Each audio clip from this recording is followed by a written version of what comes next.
आज का पवित्र बाइबल पाठ दानियल की पुस्तक अध्याय 4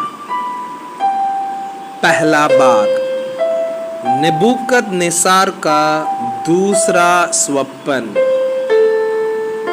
नेबूकदनेस्सर राजा की ओर से देश देश और जाति जाति के लोगों और भिन्न भिन्न भाषा बोलने वाले जितने सारी पृथ्वी पर रहते हैं उन सबों को यह वचन मिला, तुम्हारा कुशल क्षेम बढ़े। मुझे ये अच्छा लगा कि परम प्रधान परमेश्वर ने मुझे जो जो चिन्ह और चमत्कार दिखाए हैं उनको प्रकट करो। उसके दिखाए हुए चिन्ह क्या ही बड़े और उसके चमत्कारों में क्या ही बड़ी शक्ति प्रकट होती है। उसका राज्य तो सदा का और उसकी प्रभुता पीढ़ी से पीढ़ी तक बनी रहती है। मैं नेबूकदनेस्सर अपने भवन में चैन से और प्रफुल्लित रहता था। मैंने ऐसा स्वप्न देखा जिसके कारण मैं डर गया और पलंग पर पड़े पड़े जो विचार मेरे मन में आए और जो बातें मैंने देखी उनके कारण मैं घबरा गया था। तब मैंने आज्ञा दी कि बाबिलोन के सब पंडित मेरे स्वप्न का फल मुझे बताने के लिए मेरे सामने हाजिर किए जाएं। जब ज्योतिषी, तंत्री, कसदी और होनहार बताने वाले भीतर आए और मैंने उनको अपना स्वप्न बताया, परंतु वे उसका फल ना बता सके। अंत में दानियेल मेरे सम्मुख आया, जिसका नाम मेरे देवता के नाम के कारण बेलतशस्सार रखा गया था और जिसमें पवित्र ईश्वरों की आत्मा रहती है। और मैंने उसको अपना स्वप्न यह कहकर बता दिया, हे बेलतशस्सार, तू तो सब ज्योतिषियों का प्रधान है।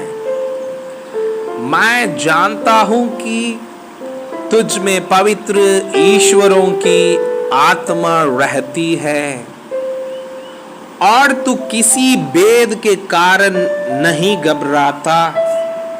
इसलिए जो स्वप्न मैंने देखा है उसे फल समेत मुझे बताकर समझा दे। जो दर्शन मैंने पलंग पर पाया वो यह है, मैंने देखा कि पृथ्वी के बीचों बीच एक वृक्ष लगा है। उसकी ऊंचाई बहुत बड़ी है। वह वृक्ष बड़ा होकर दृढ़ हो गया और उसकी ऊंचाई स्वर्ग तक पहुंची और वह सारी पृथ्वी की छोर तक दिखाई पड़ता था। उसके पत्ते सुंदर और उसमें बहुत फल थे, यहाँ तक कि उसमें सबों के लिए भोजन था। उसके नीचे मैदान के सब पशुओं को छाया मिलती थी और उसकी डालियों में आकाश की सब चिड़ियां बसेरा करती थी और सब प्राणी उससे आहार पाते थे।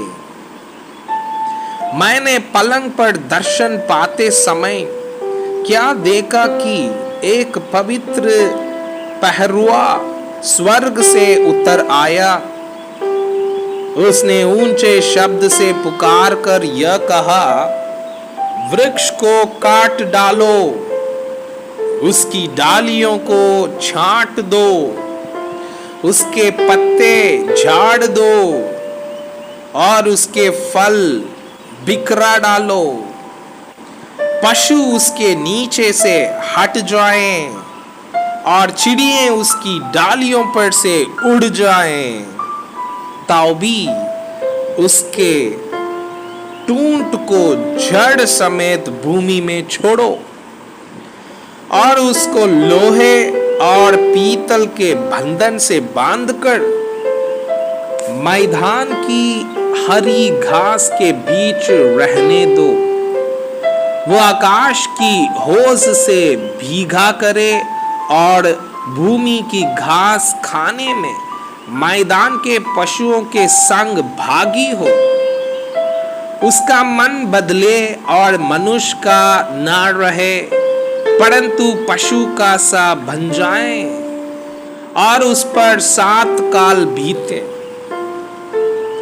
ये आज्ञा पहरुओं ने निर्णय से और ये बात पवित्र लोगों के वचन से निकली कि जो जीवित है वे जान ले कि परम प्रधान परमेश्वर मनुष्यों के राज में प्रभुता करता है और उसको जिसे चाहे उसे दे देता है और वे छोटे से छोटे मनुष्य को भी उस पर नियुक्त कर देता है। मुझ नबूकदनेस्सर राजा ने यही स्वप्न देखा, इसलिए हे बेलशस्सर तू इसका फल बता, क्योंकि मेरे राज्य में और कोई पंडित इसका फल मुझे समझा नहीं सकता, परंतु तुझ में तो पवित्र ईश्वरों की आत्मा रहती है, इस कारण तू उसे समझा सकता है।